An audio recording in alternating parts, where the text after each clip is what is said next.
Hello everyone, today in this video I will show you how to reduce number of apps notifications to save battery in iPhone 16 Pro Max. So first of all, before watching this video, don't forget to subscribe the channel and also press the bell icon.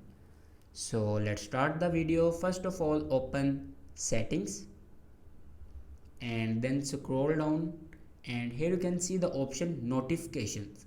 Simply click on notifications, and here you can see all these apps, and here you can allow notifications.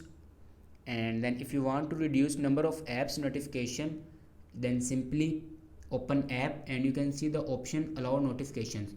If you want to reduce number of app notifications, then simply turn off notifications of apps,